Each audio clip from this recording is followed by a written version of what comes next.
Welcome back, all you Fabricants and Fleshbags, to the super, not funny show reviews.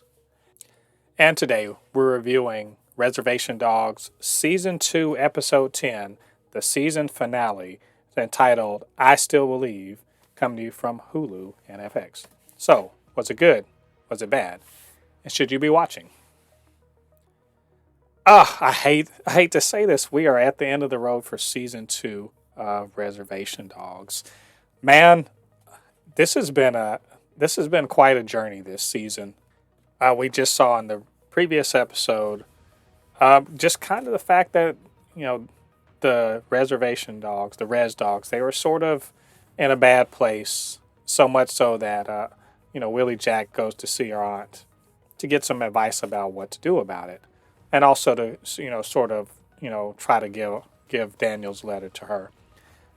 But when she came back at the end of the last episode, she showed it to the rest of the crew, and they all decided, we know what we're going to do. So what they're going to do is take a road trip out to California to fulfill Daniel's, his ninth grade wish that they all go see California to see the ocean.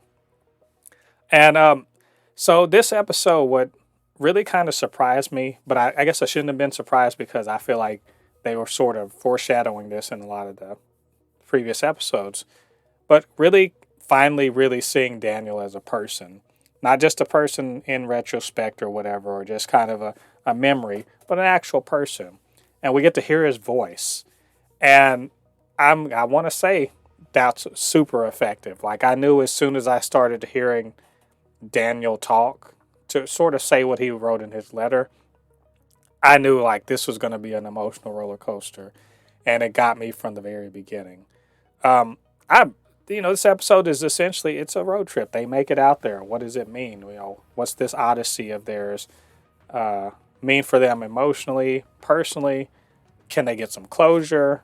All of that. These are four individuals. I wanted that to be 100% clear.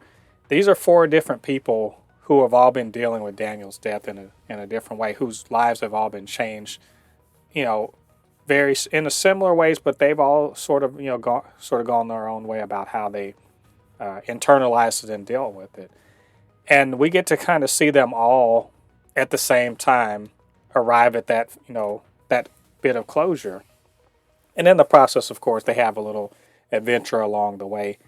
I'm just gonna say, I love this episode. Absolutely love the episode. Even if I will say there is a bit in the middle, like the white Jesus part was a little funky in terms of like, I feel like it sort of messed up the flow just a bit. But also I kind of realized that this was also a point at which they didn't want too much heaviness to be in the episode, because this episode is very heavy in terms of like just some very sad heart-wrenching parts. I know that there's, seeing Daniel himself, hearing him talk, hearing, kind of seeing, as they leave, the crew leaves town, and they start making their way across the nation towards California in their car. The way they kind of, they're buddies and they're talking and they sort of talk about everything, but you can also see a little hesitance in there about what this journey really means when they finally get there. But they're doing it for Daniel, and really, honestly, they're doing it for themselves too. When they do get to LA, which seems to be a problem for whatever reason, they can't. Road trips don't work in this show because as soon as they get to LA, their car gets robbed and gets stolen, and all their money is stolen, and so they're sort of forced to go on foot.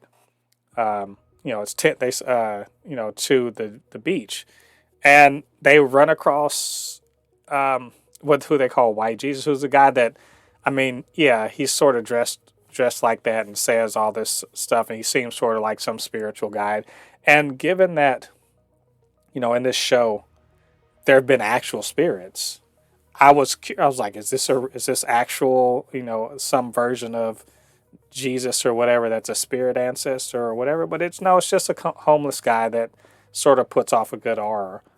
But the four of them, they follow and they end up in a homeless camp, which I honestly, I think it's both, was kind of a bold move on the part of the writers and directors to, because LA is, LA is a big, shiny city, and they could very well have had them, see all the glitz and the glamour.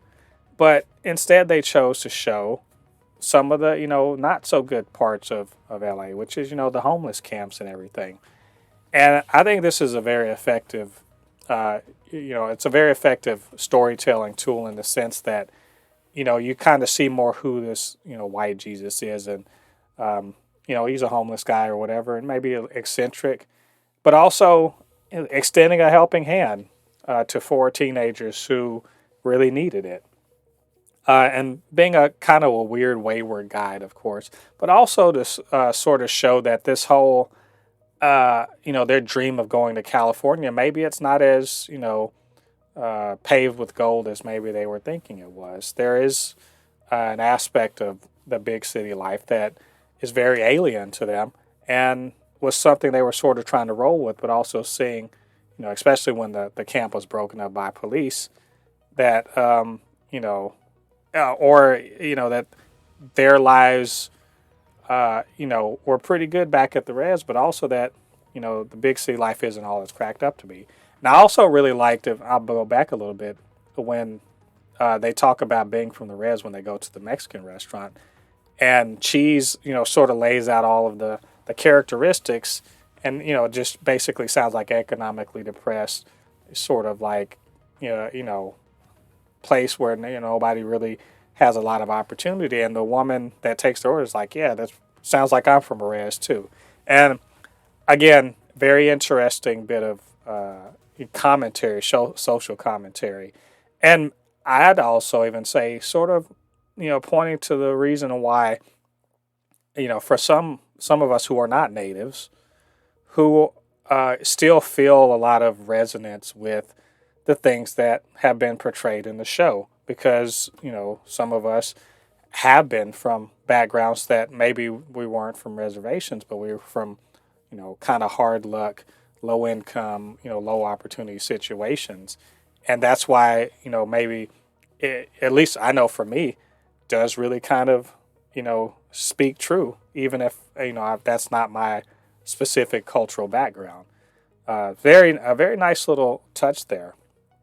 But at the end, they do end up, walking and getting to the beach, and just kind of basking in the wonder of seeing an ocean that you've been in a all around land your whole life, and now you see this big ocean, and the moment of truth of being able to actually follow through on Daniel's desire to see the ocean, to go walk into it, everything.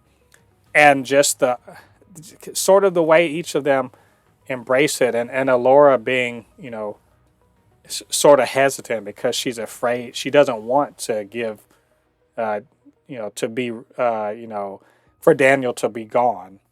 And I love that Bear, his look on it is so mature, really, that it's not giving up Daniel, it's giving up the pain of his loss.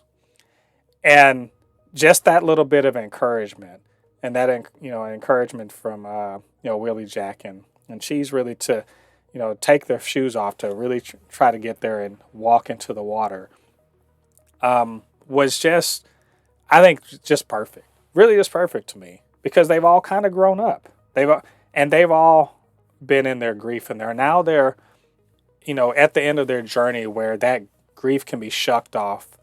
Like a heavy burden or a shell, or if you will, they're molting. They're becoming new out of this this time of grief that Daniel's suicide had put on them, and just kind of seeing the way Alora was able to, the emotional response to taking her shoes off and walking and getting her feet in the sand and everything. Was very beautiful. I also I wanted to point out, in this this moment, kind of backtracking a bit again, because we saw Daniel a lot in this, or Daniel's presence was in here. We saw him before. Seeing just bits of his funeral was like just gut wrenching, and hearing that, not just the singing, but seeing Bear trying to, he's just processing his emotions, watching Willie Jack,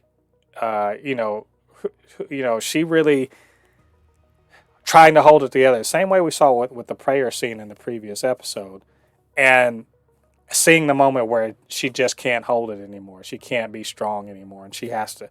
And Bear comforting her, and seeing Cheese and how he's just like kind of like lost, and Alora couldn't even make it there.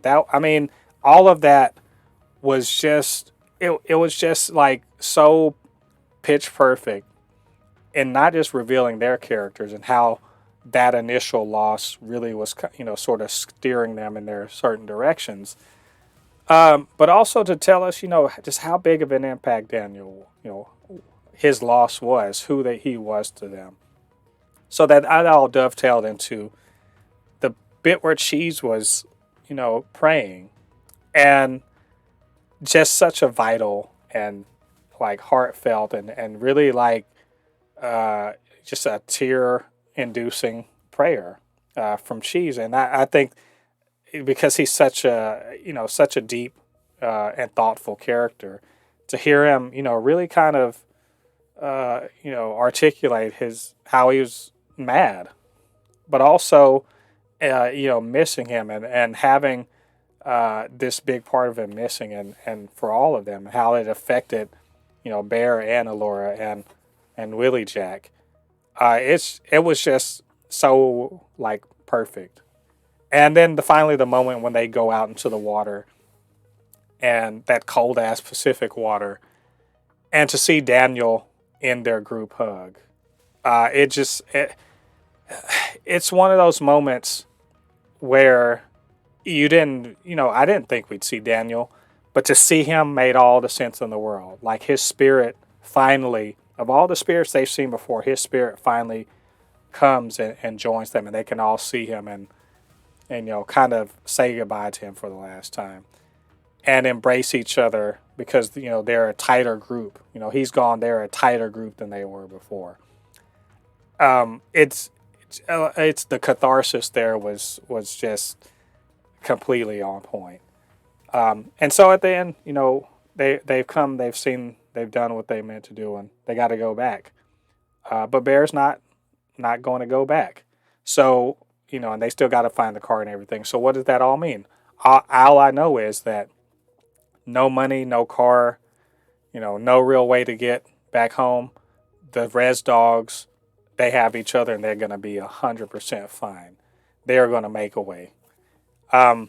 So just a beautiful episode. Like I said, there was a little bit of a, weirdness. And I don't want to say weirdness, just kind of it kind of changed pace and tone a bit in the middle with the whole white Jesus thing. Did not affect my enjoyment at all. It was noticeable.